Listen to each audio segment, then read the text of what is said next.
하나님 말씀은 구약성경 창세기 25장입니다.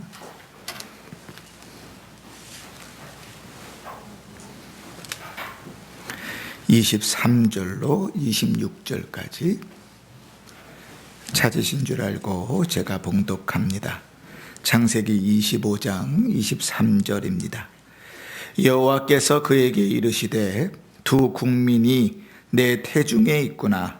두 민족이 내 복중에서부터 나누이라. 이 족속이 저 족속보다 강하겠고 큰 자가 어린 자를 섬기리라 하셨더라.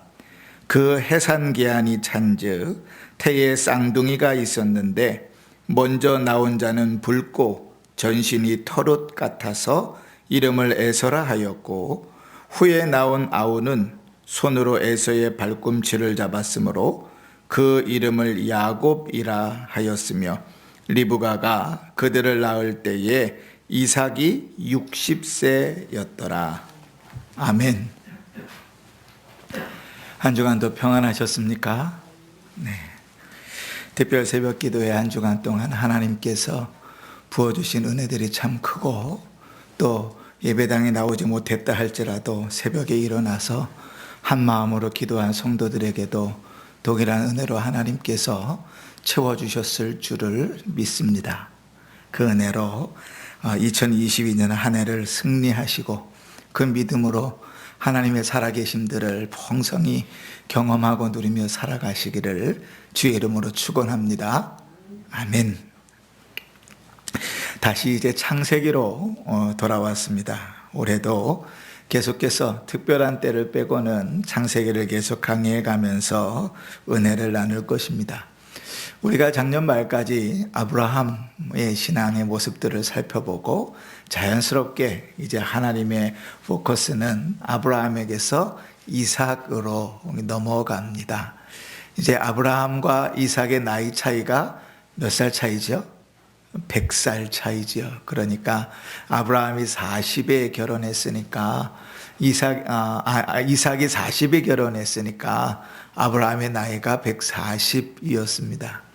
그 40에 결혼했는데도 불구하고 결혼하고 바로 아이를 가지면 좋으련만 아이가 생기지 않아서 하나님의 약속은 분명히 있는데 아이가 생기지 않으니까요. 하나님께서 이삭과 리브가로 하여금 기도하게 하신 세월이 20년이라 그랬습니다. 그래서 오늘 우리가 읽은 본문의 26절 맨 마지막에 보면 이삭이 그 아들을 낳았을 때가 60세라. 그러니까 20년 동안 마음 졸이며 기도하며 하나님께서 주실 자녀를 위해서 기도했었고 20년 만에 하나님께서 자녀를 허락해 주신 거죠. 자, 오늘 산수해 보십시다. 자, 이삭이 60세에 아들을 낳았습니다. 그러면 아브라함은 몇 살이죠? 네, 160살이죠. 그죠? 아까 100살 차이 난다 그랬으니까요. 그런데 우리는 아브라함이 175세에 죽었다는 것을 압니다. 그러니까 야곱과 에서가 15살이 될 때까지 아브라함은 살아 있었습니까? 죽어 있었습니까? 그렇죠. 살아있죠. 살아있죠. 아브라함이 저희 우리 수민이만큼 나이가 될 때까지 살아있다고요. 그런데 우리가 성경에서 아브라함의 흔적을 찾아볼 수 있습니까? 없습니까? 없지요. 25장 초반부에 아예 175세로 죽었다 딱 못 박아놓고 그 다음부터 아브라함은 나오지 않아요. 이제 하나님은 아브라함에게 언약하셨던 그 일을 이삭에게로 넘기시고 이삭에게서 야곱에게로 넘기시는 그 일들을 해가시는 겁니다. 그게 하나님의 주권이지요. 하나님의 마음입니다. 하나님의 마음. 주님의 뜻대로 그 일들을 행해 가시는 것이지요. 오늘 우리가 읽은 본문은 그 하나님의 일하심 속에서 더더군다나 단순히 이삭이 20년 만에 쌍둥이를 낳았다 하는 정보 외에도 사실은 대단히 크고 은혜로운 내용을 이 속에 담고 있습니다. 그게 뭔가 하면 하나님의 예정에 대한 말씀이 이 안에 들어 있는 거죠. 물론 하나님께서 우리를 예정하시고 택하신 일들이 성경 처처에 드러날지라도 인생 가운데 하나님의 예정이 어떻게 이루어지는가 하는 그 시작이 오늘 말씀 가운데 잘 드러나 있는 것입니다. 이제 리브가가 아이를 가졌어요. 그런데 아이가 너무 자기 몸을 힘들게 하는 겁니다. 이리 움직이고 저리 움직이고, 저는 잘 모르지만 하여간 아이가 막 힘들게 하는 거예요. 그런데 우리가 지난 시간에도 살펴봤지만 당시에 뭐 쌍둥이가 흔했던 것도 아니고, 우리가 성경에서 찾아보는 처음 만나는 쌍둥이가 야곱과 이삭이잖아요. 그러니까 쌍둥이가 흔했던 것도 아니고 없진 않았겠지요. 흔하지 않았을 것이고, 지금처럼 산부인과에 찾아가서 초음파를 딱 해가지고 아이고 쌍둥이네요 뭐 이렇게 알 수 있는 상황도 아니니, 그지요?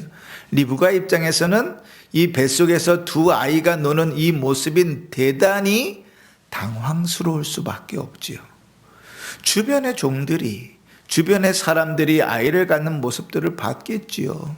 결혼하고 20년 동안 본인은 아이를 낳지 못했지만 그 세월들 속에서 여러 사람들의 아이를 가진 모습들, 낳는 모습들을 봤을 것 아닙니까? 그런데 그들하고는 좀 다르다고요. 그렇게 답답한 마음 가운데 어디 가서 물었지요? 그의 산파를 찾아가거나 또 주위 사람들 찾아가지 않고 어떻게 했다 그랬죠? 하나님 앞에 찾아가 주 앞에 기도했다 그랬죠. 오늘 그 말씀이지요. 내가 답답하고 내가 속상하고 내 문제가 해결되어지지 않을 때 리브가는 하나님께 찾아가 기도하고 묻지요. 그 물음 가운데 주님의 대답이 23절입니다. 자, 보실까요? 같이 읽어보십시다. 시작. 두 국민이 내 태중에 있구나. 두 민족이 내 복중에서부터 나누이리라. 이 족속이 저 족속보다 강하겠고 큰 자가 작은 어린 자를 섬기리라 하셨도다. 아멘. 하나님께서 두 가지 말씀을 하십니다. 첫 번째는 네가 왜 이렇게 배가 힘들고 어려운 줄 아니? 네 속에 두 아이가 들어있기 때문이야. 알려주시죠. 리브가 입장에서는 이 말씀을 듣고 얼마나 위로가 됐을까요? 그죠? 뭔가 아이가 잘못된 줄 알고 다른 사람들하고는 달라서 얼마나 당황했겠어요. 그런데 하나님이 두 아이가 네 안에 있다 그러시니까 그럴 수 있겠구나 위로를 받았겠죠. 그런데 한 가지 더 말씀을 하십니다. 알아들을 수도 없고 이해할 수도 없는 이상한 말씀을 하시는 거예요. 내 두 아이가 두 민족을 이룰 것인데 큰 아이가 작은 아이를 섬길 것이다. 여러분, 이스라엘 백성들, 우리가 신약 성경을 보면 이스라엘 백성들의 율법 가운데는 어떤 게 있냐면 장자가 2배를 받습니다.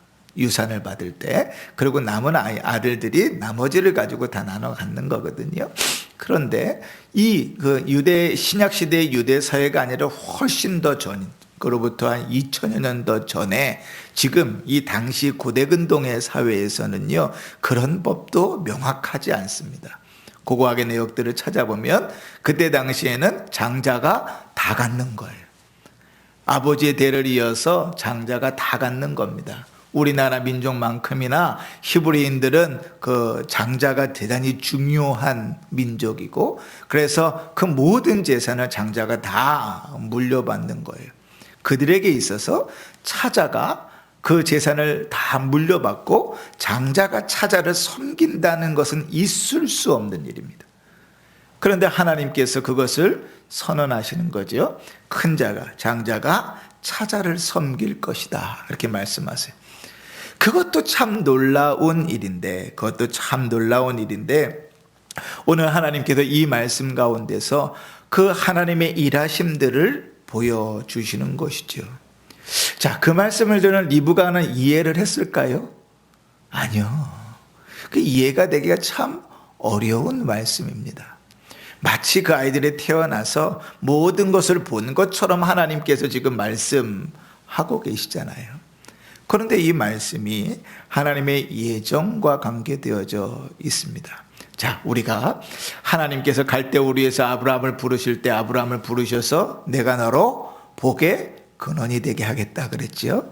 그리고 아브라함이 다메섹의 엘리에셀로 자식이 없어서 다메섹 엘리에셀에게 자기의 모든 것을 물려주려 할 때 하나님이 뭐라 그러셨어요? 아니라.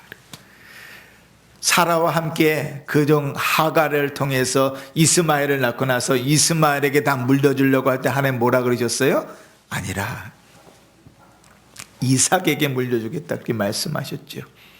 그리고 이제 이삭에다 받았어요. 그러면 이삭과 리브가 입장에선 당연히 하나님의 언약은 누구에게 이어져 내려가야 돼요? 에서, 큰아들 에서에게 이어져 내려가야죠. 근데 하나님 그렇게 안 하시겠다고 선언하시는 거예요. 우리는 여기서 이렇게 물을 수 있어요. 왜요? 하나님 질서를 하나님 만들어 놓으셨잖아요. 장자가 다 갖는 거잖아요. 하나님께서 아들을 둘을 주셨는데 장자가 그 대를 이어야지요. 그 당연한 것 아닙니까? 어떻게 그렇습니까? 이유는 대답은 딱 한 가지입니다. 내 뜻이다. 그게 예정입니다. 하나님께서 택하시고 구원하실 자들을 이미 계획하셔서 예정해 놓으신 거예요. 하나님께서 세상을 만드실 때 하나님의 모든 일들이 하나님의 계획 가운데 있었죠. 우리가 원로 목사님께 잘 배웠던 것처럼 하나님의 계획 가운데 모든 일이 준비되었다는 것을 우리가 신학적인 용어로 하나님의 작정이라고 그랬습니다. 그죠? 기억이 막 나시죠? 하나님의 작정입니다. 근데 하나님께서 이렇게 작정하신 일들 중에서 하나님의 택하신 백성들을 구원하시는 일과 관계된 일을 특별히 예정이라고 말합니다. 기억 다 나시죠? 네. 하나님의 예정입니다. 그래서 그 예정에 대한 말씀이 명확하게 우리가 잘 알도록 기록되어 있는 부분이 에베소서 1장입니다. 제가 한번 읽어보겠습니다.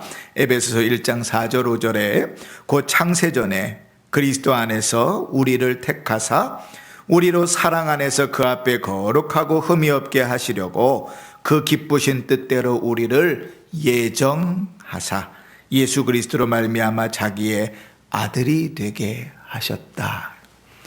우리를 예정하셨어요. 우리를 구원하시는 그 계획이 언제부터 있었다고요?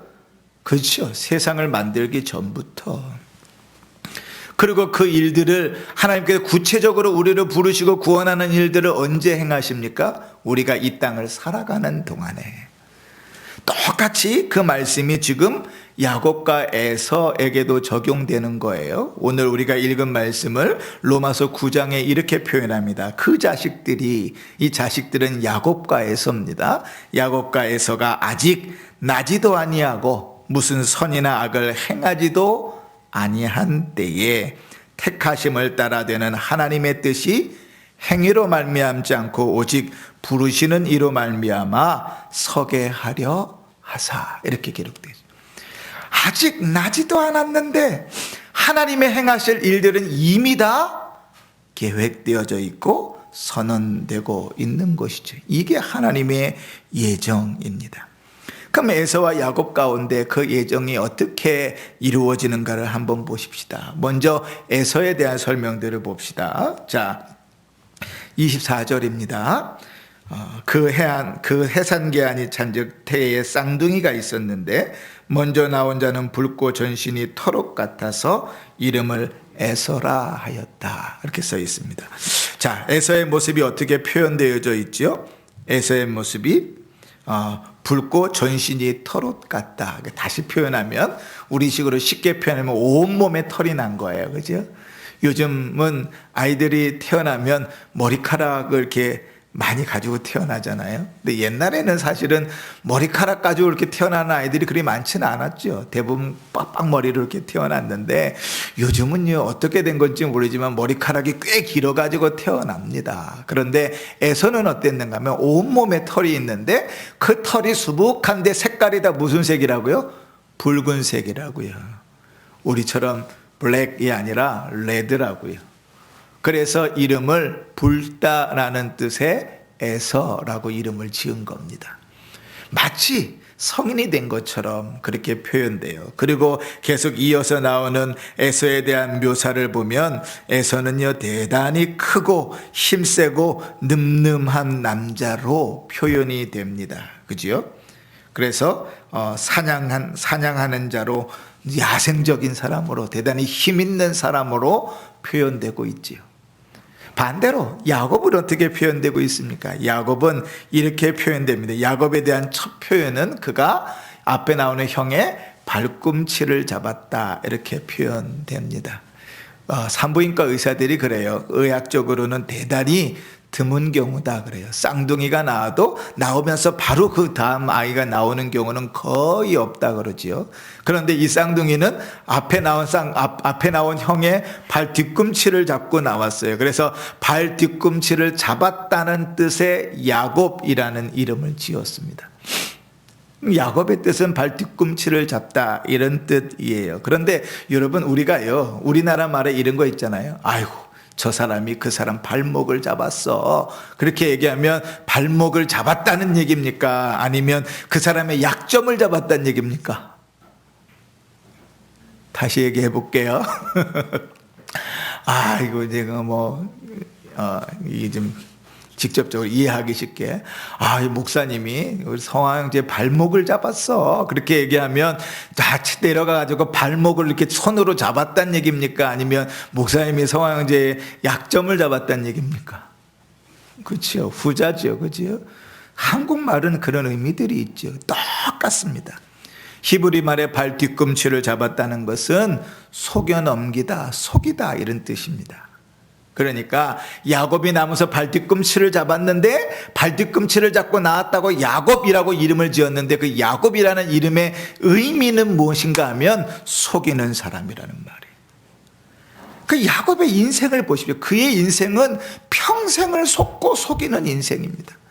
열심히 속여서 자기의 이득을 취하는 인생으로 살았고, 인생의 말에는 자기 자식에게 속임을 당해서 평생을 그렇게 자기가 속였던 대로 되갚음을 받고 살았던 인생이 야곱의 인생입니다.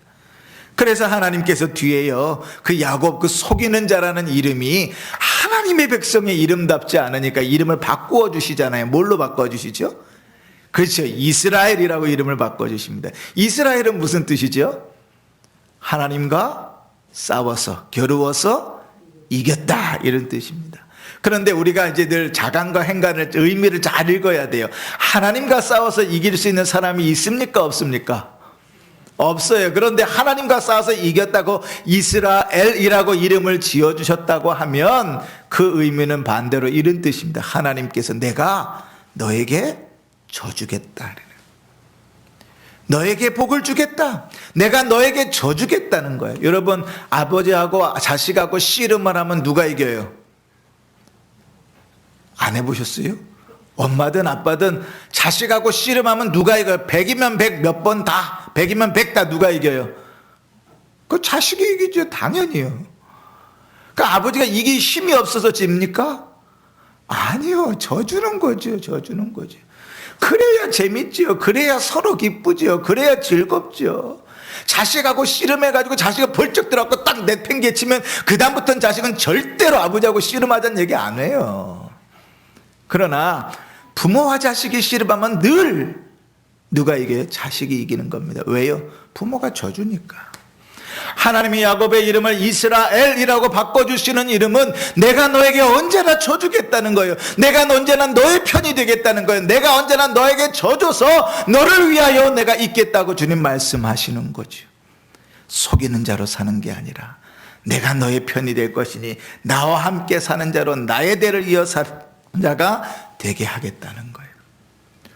오늘 우리가 읽은 본문의 야곱에 대한 표현은 이렇게 되어져 있습니다. 야곱은요, 대단히 온화한 사람으로 표현이 됩니다. 그래서 오늘 26절, 28절에 보시면 이삭은 에서가 사냥한 고기를 좋아함으로 그를 사랑하였고 리브가는 야곱을 사랑하였더라. 27절에 보면 야곱은 조용한 사람이었다 이렇게 표현합니다.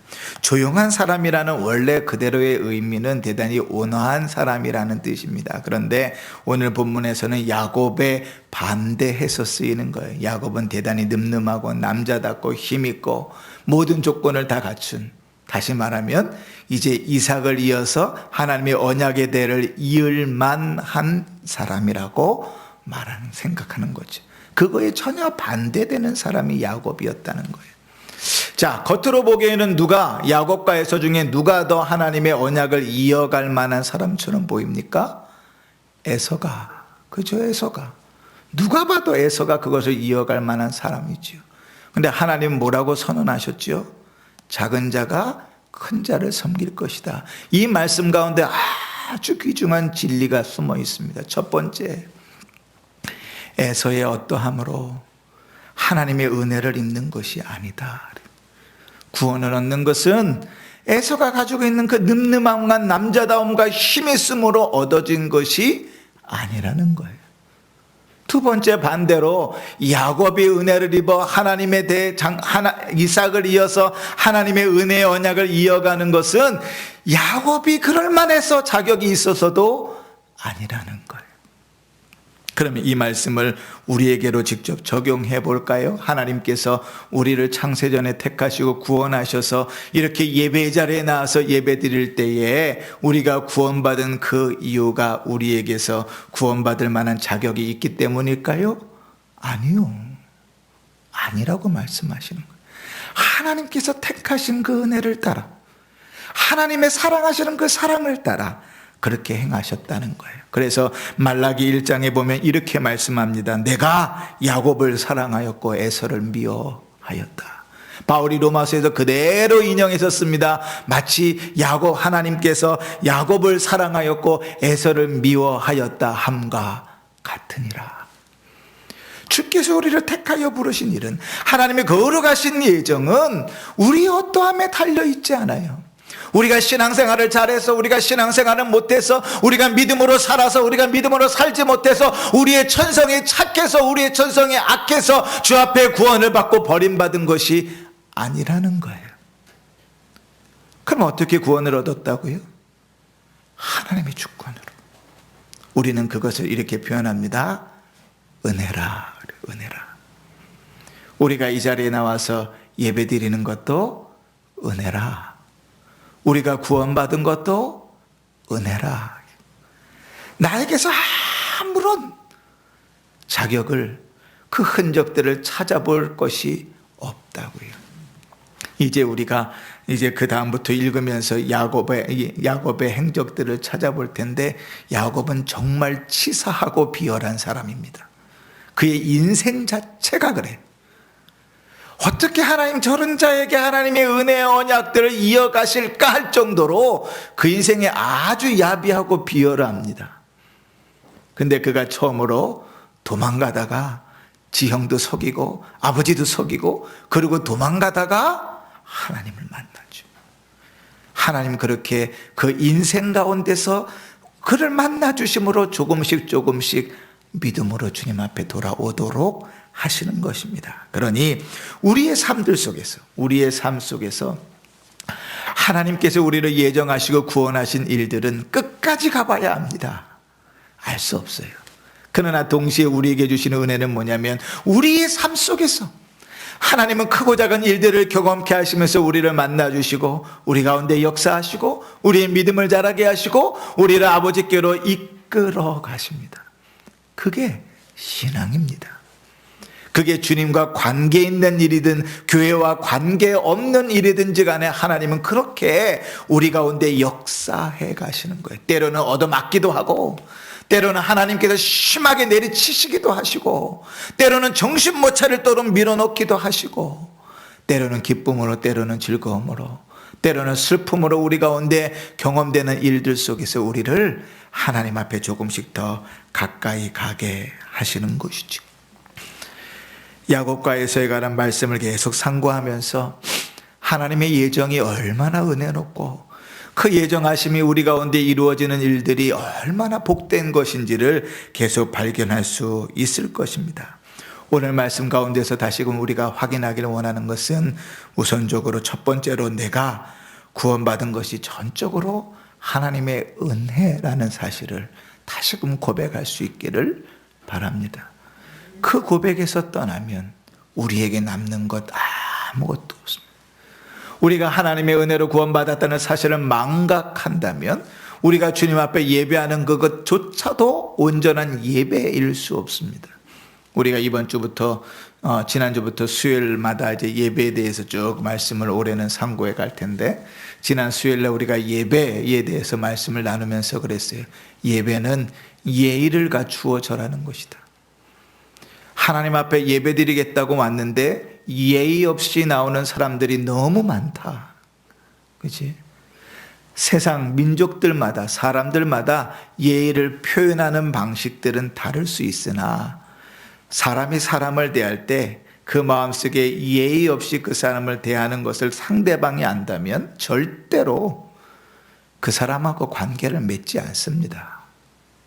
하물며 하나님 앞에 예의를 갖추어 절하러 나왔다고 하는데 그 마음에서 하나님은 다 없고 그냥 형식만 갖추고 있다면 중심을 보시는 하나님께서 왜 그걸 모르시겠어요? 그죠? 그러니까 그 예배를 하나님 안 받으십니다. 그러나 우리의 연약함과 우리의 부족함과 우리의 괴로운 상황들 속에서라도 우리가 하나님 앞에 예의를 갖추어서 눈에 보이지 않지만 나를 구원하시고 나를 창조하시고 나의 아버지 되시고 나의 주인 되시고 내 인생을 인도해 가시며 나의 필요를 채우시고 내 기도를 들으시는 그 하나님 앞에 합당한 예의를 갖추어 마음을 가지고 주 앞에 나와 예배한다면 주님께서 그 예배를 기뻐 받으실 것입니다. 그러니 사랑하는 성도 여러분, 우리가 얻은 구원이 주께서 우리를 예정하신 그 일들이 얼마나 큰 은혜인지를 다시금 되새길 수 있기를 바라고, 그 은혜 가운데서 두 번째로 깊은 감사를 드릴 줄 아는 성도가 되셨으면 좋겠습니다. 이번 한 주간을 살아가면서 또 2022년 한 해를 살아가면서 나를 구원하신 은혜가 얼마나 큰지를 깊이 있게 깨달아 그 은혜 가운데서 하나님께 감사와 찬양을 돌릴 줄 아는 성도이기를 바라고, 그 감사와 찬양이 점점 풍성해짐으로 아버지 하나님께 영광을 돌리는 복된 삶을 살아가시기를 주의 이름으로 축원합니다. 아멘, 아멘.